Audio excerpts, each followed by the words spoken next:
actually airs. My name is Shannon. Thank you. That's okay, so I'll start now.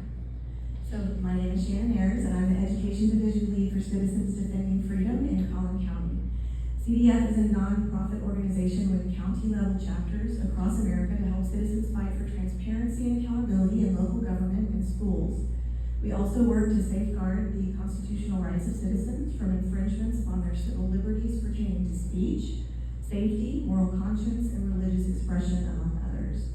I'm here tonight to address the potential effects of the recent changes to Title IX that are unilaterally and unconstitutionally enacted by the Biden administration, to inform this board and the parents of Melissa ISD of the latest developments regarding these changes, both in Texas and in other parts of the country, and finally to ask for unanimous action by this board that will protect the young girls entrusted to your care while in school. So what will happen if Melissa ISD enacts these new rules? First, it will force you to admit biological males identifying as females to girls' sporting events or face boundless civil rights lawsuits. It will force you to replace a student's biological sex with his or her gender identity when deciding which pronouns to call them, which bathroom he or she uses, or which athletic team he or she participates in, or face the loss of federal funding. It will erode student privacy by permitting biological males to undress in otherwise sex-separated intimate facilities reserved for biological females. And it will systemically disadvantage female students in schools now forced to compete against biological males identifying as women in sports competitions. Obviously, the effects of these changes will be devastating for our girls and will completely negate the original intent of Title IX, which was to protect them and allow them opportunities that they didn't have before. The unlawful action by the department denies women and girls in your school district the legal protections the United States Congress intended to give them. Fortunately, Governor Abbott and Attorney General Paxton agree. The question is, do each of you? On April 29th of this year, Governor Abbott instructed the TEA not to comply with the Title IX changes set to take effect on August 1st of this year.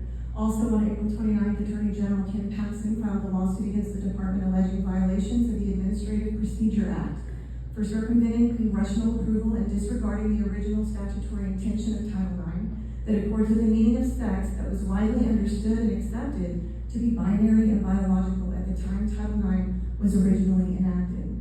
Finally, it's worth noting that Texas is just one of 26 states that have filed lawsuits.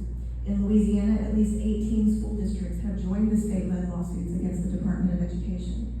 And just last week, the U.S. District Court for the Western District of Louisiana issued a preliminary injunction blocking these changes in the states of Louisiana, Mississippi, Idaho, and Montana. The U.S. District Court ruled that these 4 states and several school boards within those states are likely to succeed on the merits of their claims.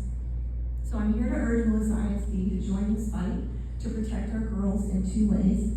One, by passing a resolution of disapproval for this unconstitutional modification to Title IX, which was provided by our CDF attorney to all of you in an email that was sent out on May 30th of this year, so you already have that.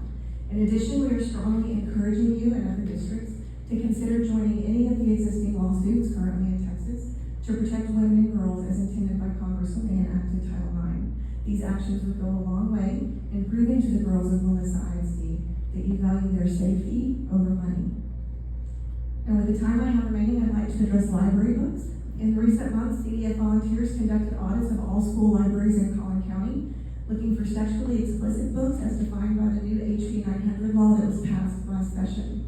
We used a list of books created by someone who was intimately involved in the writing of HB 900 and who is therefore very familiar with the definitions set forth in the law, which, as you know, prohibits the possession of sexually explicit books in Texas school libraries.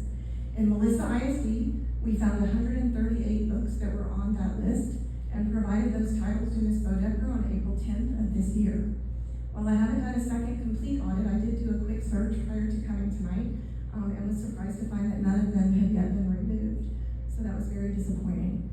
I will follow up tomorrow with an email to each board member with the list of books that we found. And for any parents who would like that list, you can reach me at sayres@ccdfusa.com, and I'll be happy to send it to you along with a link to a website that will allow you to read the excerpts from some of these books so that you're aware of what your kids have access to in your school libraries.